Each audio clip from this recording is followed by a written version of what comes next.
People often talk about Italy's weak performance in World War II, but most don't really understand the full story behind the weapons their soldiers used.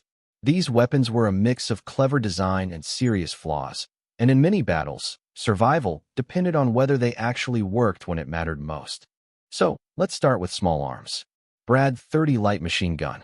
The Brada 30 was Italy's standard squad machine gun, but its design caused major battlefield issues. It required lubricated ammunition for feeding, which attracted dust and sand.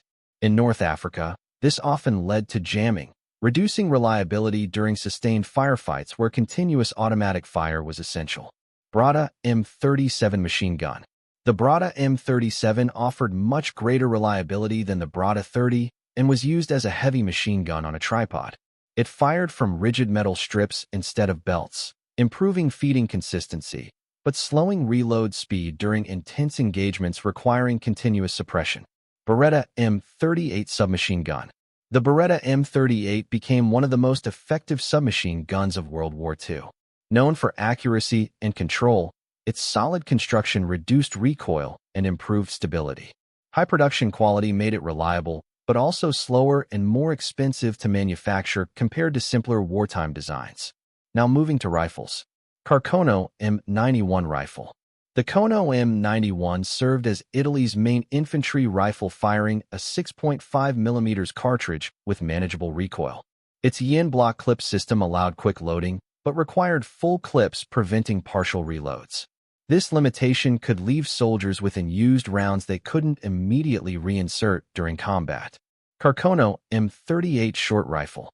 The Kono M38 improved handling with a shorter barrel, making it better suited for modern battlefield movement. It was easier to use in confined spaces. Changes in caliber during production created logistical complications, making ammunition supply inconsistent across different units. Carcono M9138 rifle. The M9138 simplified production by reducing machining steps, allowing faster manufacturing during wartime. It remained functional and reliable under most conditions. Late war production quality sometimes declined, affecting accuracy and consistency depending on the manufacturing batch. Manish Karono cavalry carbine, designed for mobility. This shorter carbine allowed cavalry and support troops to maneuver quickly. It included a folding bayonet for immediate close combat use. Reduced barrel length lowered muzzle velocity, slightly decreasing effectiveness at longer engagement distances. Now the very important tanks, L335 tanket. The L335 was widely used but offered minimal protection and firepower. Essentially a mobile machine gun carrier, it was vulnerable to even light weapons. Thin armor meant it could be penetrated by heavy small arms fire at close range, limiting its effectiveness in frontline combat. M1139 medium tank. The M1139 featured a hole-mounted main gun, restricting its firing arc and forcing the vehicle to turn entirely to aim. While it marked Italy's transition to medium tanks, this design limited flexibility in fast-moving engagements. M1340 medium tank. The M1340 became Italy's primary tank in North Africa, equipped with a turret-mounted gun and improved firepower. It performed adequately early in the war. Weak armor and mechanical issues reduced effectiveness against more advanced Allied tanks. Svent DA7518S. The Svent DA7518S proved far more effective than many Italian tanks. Its low profile and powerful gun made it ideal for ambush tactics. Limited armor and restricted gun traverse required careful positioning to avoid being outmaneuvered by enemy forces. Now the very important aircraft. Mechai C.202 Folor.